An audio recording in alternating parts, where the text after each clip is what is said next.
Ďakujem. Ja čiastočne to budem aj rýchlejšie preskakovať, niektoré veci už zazneli, ja som nevidel, o čom všetkom sa dnes bude rešiť, ale je to vlastne celá úvaha nad tým, teda, že či je naozaj na Slovensku nedostatok dát, alebo či väčším problémom je ich neviditeľnosť. Už na začiatok vám prezradím, že to, čo je častý argument o grantoch, teda mnohí idú si podať grant s tým, že nikto to ešte na Slovensku neskúmal, tak vlastne výsledok tejto mojej analýzy dokáže, že to nie je celkom pravda, že zvyčajne ide o neznalosť ľudí a možno, že aj určitým spôsobom aj druh lenivosti, že ľudia nehľadajú dáta k svojim témam. Jeden z takých problémov potom je, čo spôsobuje určitú fragmentarizáciu celku poznania a zabraňuje kumulácii poznania, je práca s jediným vlastným výskumom. A práca teda na základe tohto výskumu je absolutizácia záverov a z toho vznikajú častokrát problémy s metodológiou, prípadne aj s interpretáciou. Niekedy tá metodológia nezodpovedá tým elementárnym štandardom, niekedy aj keď je dobrá metodológia, tie interpretácie naznačujú, že človek nedáva do širšieho kontextu aj iných existujúcich výskumov. Ale to, čo vlastne teraz aj naznačím, je, že to, čo je skôr problémom, je reálna nadmiera, nadbytok výskumu verejnej mienky, čo môže mať jeden vážny dôsledok, a tým je, my teraz budeme riešiť iba akademické výskumy, ale ak zarátame do toho, koľko sa robí zároveň komerčných výskumov, by sme mohli povedať, že vlastne človek sa už nevyhne tomu, aby nebol niekoľkokrát do roka až obťažovaný, že ide urobiť nejaký výskum. Čo má ale vážne potom dôsledky na zvyšovanie nedôvery voči výsledkom, na pocit obťažovania a podobne. Takže vlastne dá sa povedať, že niekedy toto neustále odvolávanie sa na existenciu výskumov vedie k tomu, že ľudia sú obťažovaní, že terén je zamorený. Všade máme toľkých výskumníkov, na ulici nás odchytávajú, telefonicky nás odchytávajú, stále chodia nejaké maily, že človek sa už desí toho, že kedy zasa nevyskočil nejaký sociológ alebo pseudosociológ, že chce zasa nejaké odpovede. Ale to, čo vlastne potom chcem aj nasmerovať k tomu, že v súčasnosti, teda by som už hovoril o tom nadbytku, problémom je ale práca s výskumami z minulosti a tam dochádza k nenahraditeľnosti týchto údajov, lebo v súčasnosti, keď niekto si žiada akademický projekt, tak ho žiada častokrát preto, že komerčné agentúry to majú, ale nedajú k dispozícii údaje, tak v akademickej sfére nezostáva nič iné, iba investovať, zháňať peniaze a urobiť vlastný výskum, aby vôbec sme mohli sa k nejakým otázkam vyjadriť. V prípade minulosti je tam ten problém už neopakovateľnosti a o to sa stávajú dôležitejšími a vzácnejšími práve dáta, ak sa podarí zrekonštruovať niektoré staršie, ktoré existujú. No a keď si teraz vezmeme, či sa dá pracovať s akými dátami, teda aspoň v sfére sociológie na Slovensku, tak to môže byť teda, ako som naznačil, ten vlastný individuálny výskum. Druhé sú dáta zo Slovenského archívu sociálnych dát, čo som už naznačil dnes. Ale potom, čo je dosť málo rozšírená, ale tá teoretická možnosť tu je to práca s dátami z iných archívov a dátových služieb, či už je to teda ten bratsko-sesterský český archív, prípadne nemecký archív sociálnych dát, ktorý vlastne plní aj takú funkciu čiastočne celoeurópskeho archívu GESIS. Potom na Slovensku je to aj databáza výskumov mládeže v Juvente, ktoré sú voľne prístupné a pracujú na princípe zdieľania dát. Ďalším takým zdrojom sú dáta zo špecifických výskumných programov. Tí, ktorí poznáme časopis Sociológia a rôzne výstupy, tak vieme, že žiaľ nepracuje sa s inými typmi dát, či už je to z ESS, zo Svetového výskumu hodnot, prípadne to môže byť Labor Force Surveys a množstvo ďalších, ktoré ja som naznačím, že tu existujú.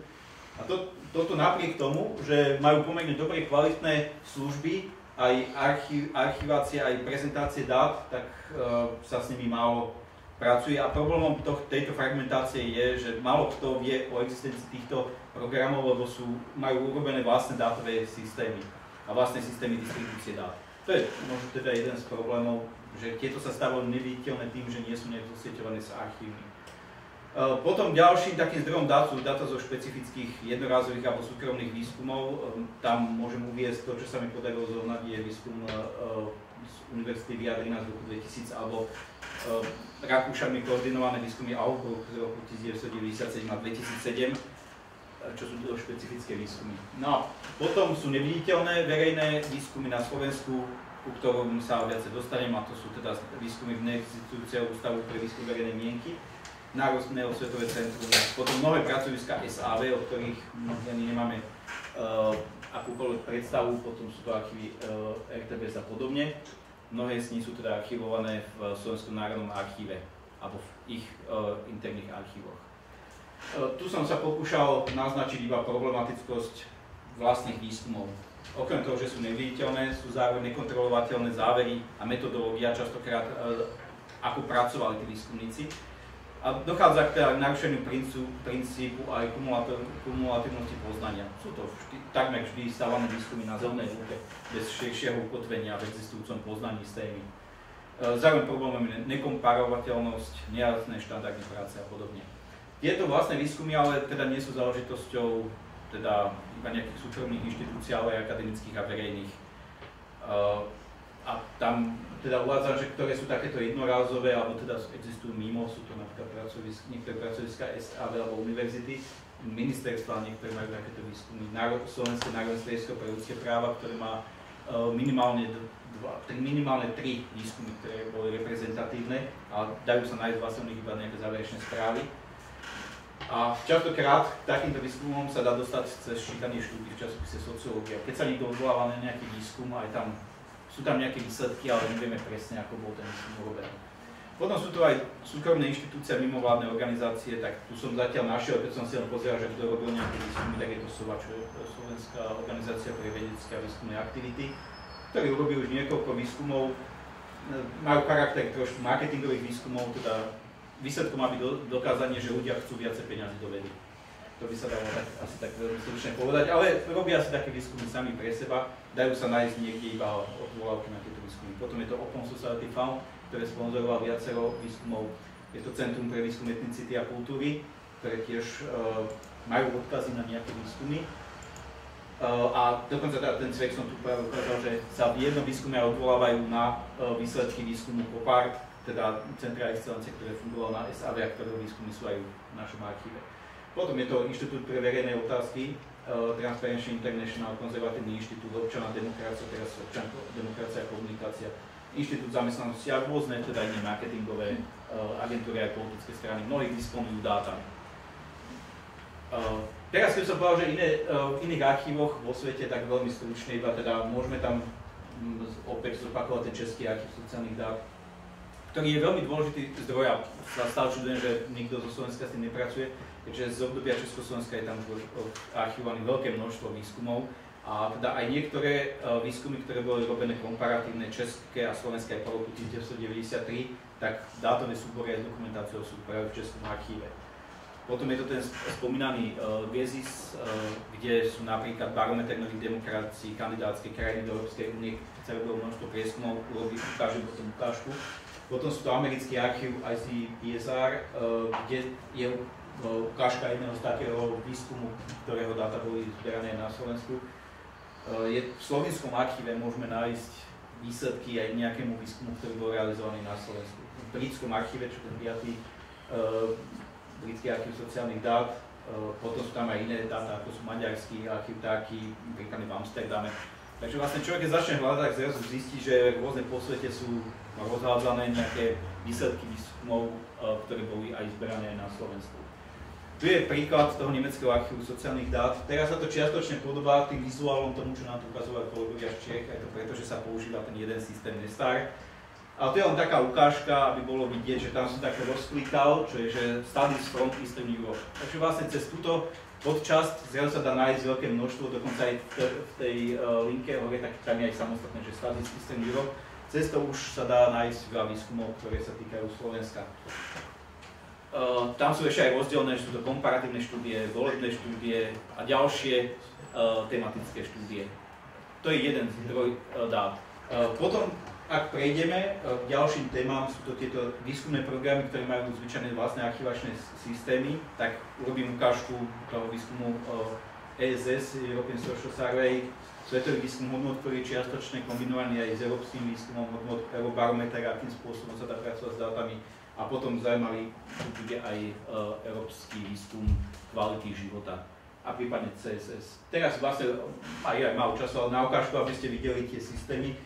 Každý ten systém má dobrý archív, ale iným spôsobom sa pracuje s dátami. ESS, ich spôsob poskytovania dát sa veľmi podobá tomu, čo má nemecký GESIS, prípadne aj český archív, teda pracujú v systéme Nestar, ktorý umožňuje rovnaký spôsob práce s dátami online, teda že netreba si stiahovať súbor a dá sa priamo pracovať. Tam je tá kategória analýzy. Tu je jeden príklad modulu, kde bolo aj Slovensko, takže tam sa dá potom robiť podľa krajín, dá sa vybrať dátový súbor iba za krajinu alebo robiť komparáciu priamo u nich na stránke. Druhý, čo je taký zvláštny systém, je výskum svetových hodnôt, v rámci ktorého v moduloch sú zaradené aj výsledky za výskum európskych hodnôt. A cez to je pomerne komplikovaný systém, ale dá sa sledovať, teda, že v ktorých moduloch v tomto svetovom výskume hodnôt bolo zaradené Slovensko, a teda, že nie vo všetkých bolo Slovensko, a tým pádom môžeme sledovať, v ktorých krajinách boli určité otázky kladené aj mimo tých vln, keď sa to realizovalo na Slovensku, či už v podobe samostatného výskumu svetových hodnôt alebo v rámci európskeho výskumu hodnôt. A tu už vidíme teda, že ten systém je trošku iný a treba si zvyknúť, že ak človek chce pracovať s tými dátami, musí pochopiť logiku tejto stránky. Ďalší, spomínal som tu EVS, toto je už samostatná aplikácia, čo je Atlas dát z európskeho výskumu hodnôt. A v tom je zaujímavé, ak si všimnete dosť také ikonky aj vlajočiek, tak tento atlas je urobený aj v slovenčine, pri tých, ktorí teda nepracujú v iných jazykoch, takže môžu si priepnúť do slovenčiny a môžu tie základné informácie, vyberú si vlnu a môžu potom porovnávať krajiny, takto sa im to hneď viditeľne ukáže. Aj keď je to skôr na popularizáciu ako na nejaké zložité analýzy, ale je to dôležité aspoň pri takých prvotných zisťovaniach, že v čom môžeme vidieť určité vzory medzi tými krajinami, ktoré sa zúčastnili, či sa výrazne od seba odlišujú alebo nie. Samostatným príkladom je Eurobarometer, ktorý má svoj vlastný takýto archív, kde sa dá vyberať podľa rokov a potom človek musí hľadať, že ktoré krajiny boli súčasťou a môže pozerať kompletnú dokumentáciu. Ale je zároveň aj súčasťou GESISe, kde môžeme teda v GESISe si nájsť Eurobarometre a zároveň môžeme pracovať aj v tomto systéme, ktorý používa GESIS s týmito dátami z Eurobarometra. A to, čo je potom ďalší zaujímavý, a pre mňa je tiež zaujímavé, že nikto s ním nepracuje, tak je tento európsky výskum kvality života, ktorý v sebe obsahuje v podstate až 3 výskumy. Jedno je európsky výskum firiem, metodológia bude pravdepodobne iná, potom je tam tento európsky výskum kvality života a tretie je aj európsky výskum podmienok práce. To je European Working Condition Survey. Tento, na rozdiel aj od iných archívnych, má veľmi dobre spracovaný aj spôsob vizualizácie výsledkov z dát. Toto je len jedna otázka, keď už sa vám ukážuje určite zgrupovanie krajín podľa toho, aké sú výsledky pri niektorej otázke. Toto je iba za jediný rok, ale teda majú možnosti kumulácie dát a to všetko už sa dá urobiť priamo na stránke tohto prieskumu. Potom je tu ďalší, ktorý je teda aj u nás v archíve, ale tu môžeme získať dáta zo všetkých vln, za všetky krajiny, ktoré sa zúčastňovali, a to teda CSS, čo znamená, že komparatívny výskum volebných systémov. Takže to bola jedna z takých ukážok. Potom ďalší, ktorý sa nám podarilo získať, je po dohode s Paulom Cunerom, autorom toho výskumu Aufbruch. Zatiaľ sa dajú vlastne pracovať s tým výskumom na základe návštevy súkromnej stránky Paula Cunera, stránku cuner.org. A zrazu to môže slúžiť ako verejný zdroj dát, lebo je to verejne prístupná databáza, je tam integrovaný dátový súbor za obidve vlny samostatné, ale väčšinou je to v nemčine. Ale dátový súbor sám o sebe je aj v angličtine, takže toto je ďalší taký zdroj. No a teraz možno k tomu, čo je tým jadrom, čo sú naozaj neviditeľné výskumy na Slovensku, lebo nikto s nimi nepracuje. Sú to teda výskumy zo zaniknutých inštitúcií, kde je ten spomínaný Ústav pre výskum verejnej mienky, novinársky študijný ústav, výskumný ústav kultúry. Väčšina sa dá nájsť nejaké fragmenty z týchto výskumov, či už v archíve štatistického úradu alebo v Slovenskom národnom archíve. Ale potom sú to aj existujúce inštitúcie, ktoré nemajú systém archivácie alebo distribúcie dát verejnosti. A to je to, čo som už naznačil, teda, že je tu veľké množstvo okrem Národného svetového centra. Je tam napríklad aj Slovenská akadémia vied, Národné literárne centrum, Slovenský filmový ústav. V mnohých takýchto inštitúciách môžete nájsť, že oni realizovali reprezentatívny sociologický výskum. Je to teda Microsoft Science Focusu, takže oni pre mnohých z týchto robili tie výskumy. Takže možno, že on vie ešte o viacerých, o ktorých my ani nevieme, že pre koho všetkého aj z verejných inštitúcií výskum robili. Ten európsky výskum pracovných podmienok, čo si ukazoval. Aha, dobre. Tak ja to poznám iba z celkovej tej databázy. Nesledoval som, že kto to realizoval. Ešte jeden, ktorý tam nemáš.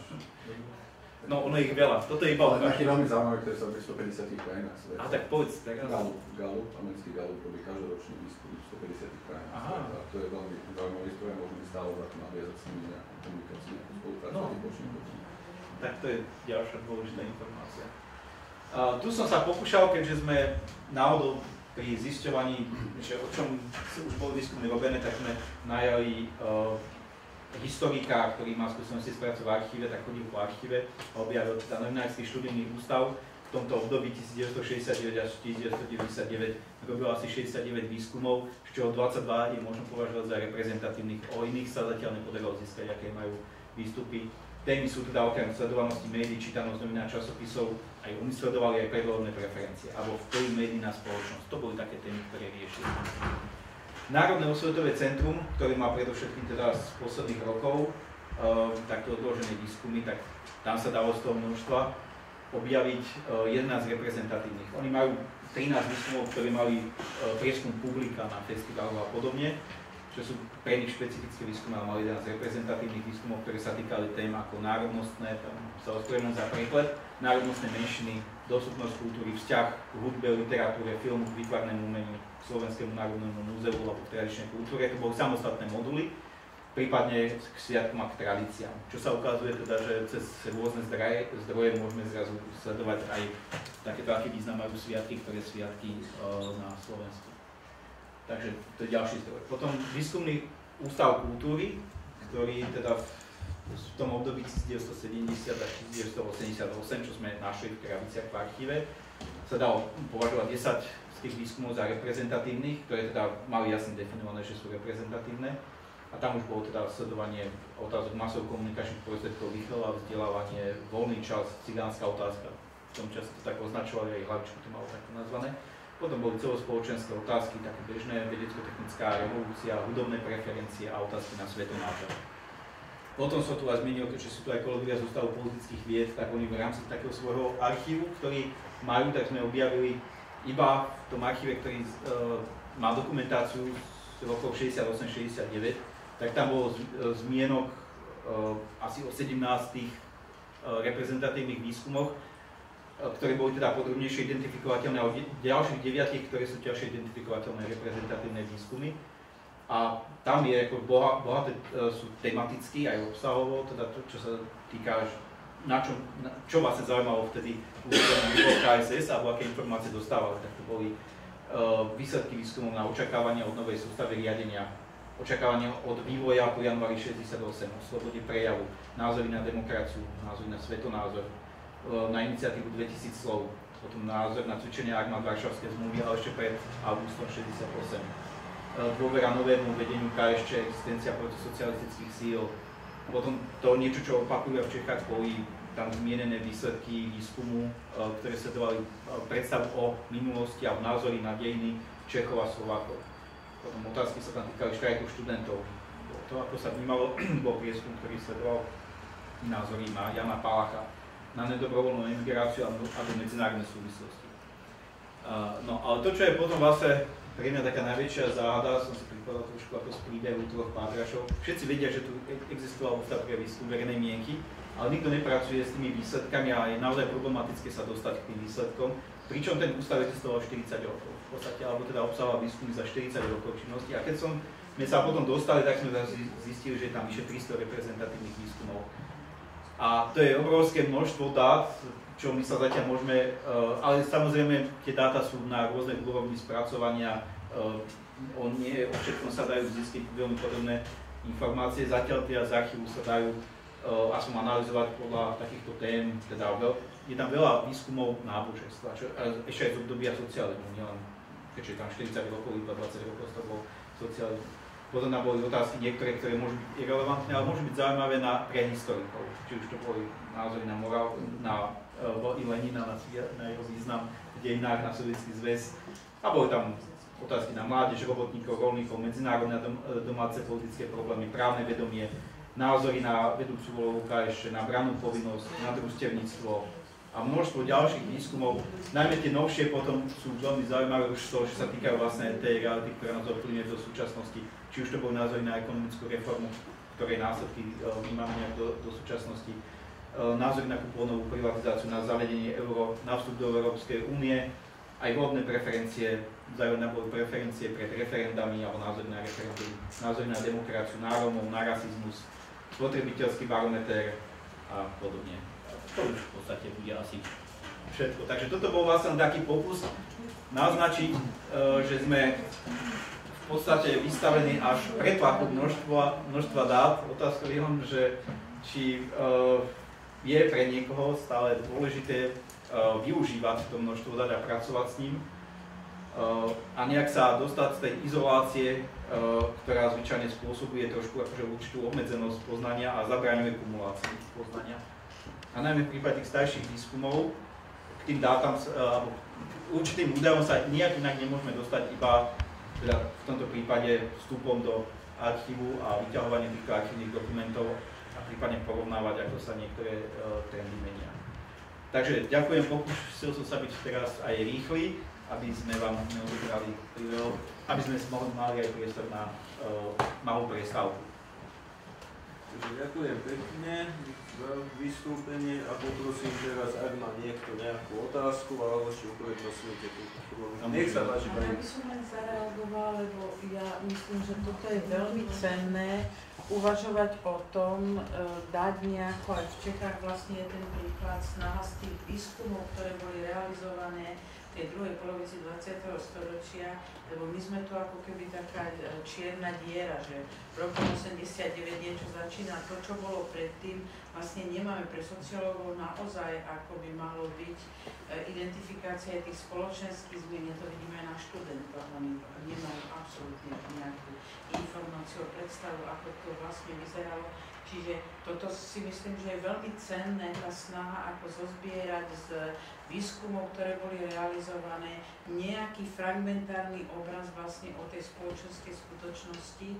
A to by som veľmi ako oceňovala. A len by som chcela možno pripomenúť, keď si hovorili, že ten výskumný ústav verejnej mienky, on bol vlastne inštitucionálne, priebežne ako podriadený v iných inštitúciách. Ja som kedysi pracovala v výskumnom ústave kultúry, on bol zo začiatku výskumný ústav kultúry a verejnej mienky. Verejná mienka viem, že bola aj samostatne, bola aj pod novinárskym študijným ústavom istý čas. Bola potom pod štatistickým úradom, čiže zrejme je to o tom, že inštitucionálne ono to niekde bolo skryté a preto vlastne sa k tým ťažko dostať. A ešte teda, aj keď určite to nebolo ako vyčerpávajúce v tom archíve, ale úplne tam chýbalo ako mnohé tie rezortné výskumné inštitúcie, na ktorých vlastne aj sociológovia vyrástli. Vlado Krivý, výskumný ústav práce životnej úrovne, výskumný ústav práce a sociálneho rozvoja, ktoré vlastne naozaj tie sociálne skôr ako stránky im sa venovali a veľké spoločenské témy, aj sociálna kontrola, Hiznerová a podobne. Takže toto si naozaj myslím, že by bolo hrozne cenné, aby tá kumulatívnosť poznania tu bola, aby sme naozaj mali veľmi ako dobrý pohľad na to, aj trošku historicky, ako sa niektoré jednotlivé sféry spoločnosti vlastne vyvíjali. A určite teda bude ťažko to nejakým spôsobom sa dopatrať, ale aspoň to, čo českí kolegovia naznačili, že ja mám sama v pivnici uložené tie vakanty výskumného ústavu kultúry, pretože keď sa to rušilo, tak mne to bolo ľúto, že sa to ako vyhadzovalo zrazu všetko. Takže aspoň naozaj nejaké, ale je to potom mravenčia práca. Je povyberať z tých výskumných správ, z tých tabuliek nejaké relevantné, ktoré by mohli naozaj ako vlastne popísať tie jednotlivé oblasti v skutočnosti, že to si myslím, že bolo veľmi, veľmi cenné. Ja vlastne na dovysvetlenie, ja som použil príklady toho UVVM a ďalších dvoch inštitúcií a preto, lebo to je to, čo sa nám zatiaľ podarilo.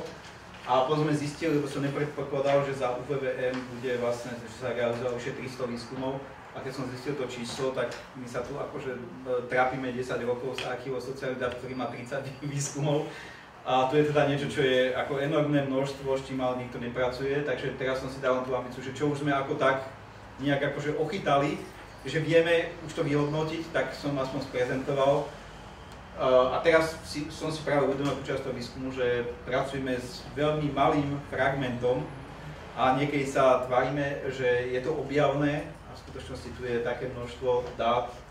A toto je teda naozaj iba časť. Kto vie, kde všade to je, ale to aj nebolo cieľom nášho projektu. My náhodou sme sa dostali k tomu, že sme sa zrazu utopili v tých výsledkoch VVM.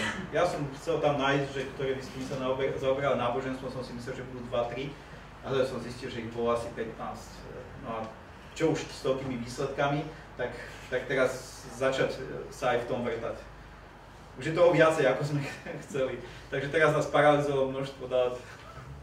Ešte môžem na doplnenie, by som chcela iba uvieť, že akože momentálne je taká snaha aspoň v rezorte kultúry, že pod hlavičkou ministerstva zjednotiť tie výskumné činnosti, ktoré robia jednotlivé rezortné inštitúcie, alebo nie je to len Nocka, tam literárne centrum, ale výskumy robia aj jednotlivé knižnice, múzea a tak ďalej, hoci to nie sú vždycky nejakého sociologického charakteru, ale určite, že mnohé z nich majú také čoty, takže aspoň o čom ja viem, že akože v tejto oblasti je taká snaha to nejako usporiadať na jedno miesto a aspoň nejaké akože linky, prekliky na tieto inštitúcie, že aby to bolo na jednom mieste. No, takže vidím, že paralelne sa snažia viacerí. Ak bude paralelne viacero projektov, ktoré majú rovnaký cieľ, že trošku teda aspoň sa zorientovať v tom, čo tu bolo. Ja som sa chcela iba prakticky spýtať, ten UVVM v roku 2008 zanikol? Alebo čo sa vlastne stalo? Možno nám aj kolega, To neviem o takýchto. Lebo ty si tam mal to číslo, že ja to tomu, že vtedy skončil archív a rozpustili, ale čiastočne, že sa niečo presunulo po... Ale niečo sa stalo pro Infostat, lebo napríklad ten barometer myslím, že sa robí neustále. Niečo presunuli, a keď si pozrite stránku Infostatu, sa nedozviete nič, iba že tam existuje oddelenie. A to je práve teraz tá viditeľnosť dát a výskumov spočíva aj v tom, že človek sa dozvie, že existuje nejaký výskum. A ich činnosť je teraz neviditeľná. Cez stránku sa nedá nájsť nič, keď som sa pokúšal zisťovať aj ten osud UVVM, tak sú len veľa takých špekulácií a nie je jasný jeho status, že by sa to stalo. A ten archív sa dá nájsť iba cez Národný archív. Teda tie podrobnejšie, tie staršie veci a novšie sú v štatistickom úrade. Na štatistickom úrade sa tiež Áno.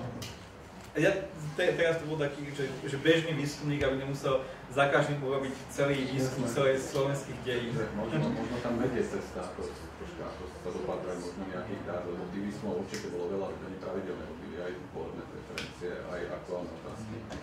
No to je asi tých 300. Naša kolegyňa Lucia Jankovičová bola riaditeľkou tohto výskumného verejnej mienky poslednou. Pokiaľ viem, a teraz je riaditeľkou štatistického úradu, takže tam sa to predsedníčko štatistického úradu teda takže to je zároveň výzva, že možno by to stalo za to niekedy urobiť. Takže škoda, že ona to nie je, že to by bolo skutočne, že ona by bola možno, že tá, ktorá by vedela poskytnúť relevantné informácie. Já bych jenom apeloval, konejte strašně rychle, ještě se budou dát zachránit ta primární data, možná je někdo na těch disketách bude mít. Ale jestli to neuděláte teďka, tak je strašný průšvih. Otázka je, že kto? No, však on se najde ten člověk většinou. Možno také odborné delenie vlastne slovenského rozhlasu. Áno, ja som to zatiaľ naznačil teraz RTVS, ale to je problematické ísť cez ich archívy. Čo sú verejné? Áno, ale keď máte jednu skúsenosť, ja som teraz zaradil, keďže mali sme archív RTVS a cez ten archív, to, čo je v dispozícii, neobsahuje všetko, čo som si zistil na základe toho, že ma pozvali minulý rok, aby som tu niečo prehovoril a ukázali mi výskum, ktorý si dali urobiť. Ale ten výskum nie je v tom archíve. Takže viem, že si to dali urobiť, lebo ho prezentovali v televízii, dokonca teda mňa pozvali, aby som ho komentoval, ale v týchto archívoch svojich vlastných oni majú evidovaný. Zatiaľ možno to dajú s odstupom času. Ale dajú sa tam napríklad takto pozerať výsledky Večere s Havranom, sledovanosti relácií, ale oni už si teraz robia špecificky iba pre seba, že oni nie sú vlastne na vedecké účely až také relevantné, lebo sú to špecificky iba ich výskumy. Takže iba tých pár jednotlivých, ktoré môžu mať väčší potenciál, a to bol ten minuloročný výskum, ktorý sledoval spätne, alebo v jednom roku boli asi 4 výskumy, ktoré sa spätne obracali k roku 89. My sme robili v rovnakom čase, robilo IVO spolu s Českým sociologickým ústavom aj RTVS. Každý trošku inú batériu otázok zvolil, ale zároveň by bolo zaujímavé to skombinovať, že čo sa z toho dá získať. Takže podľa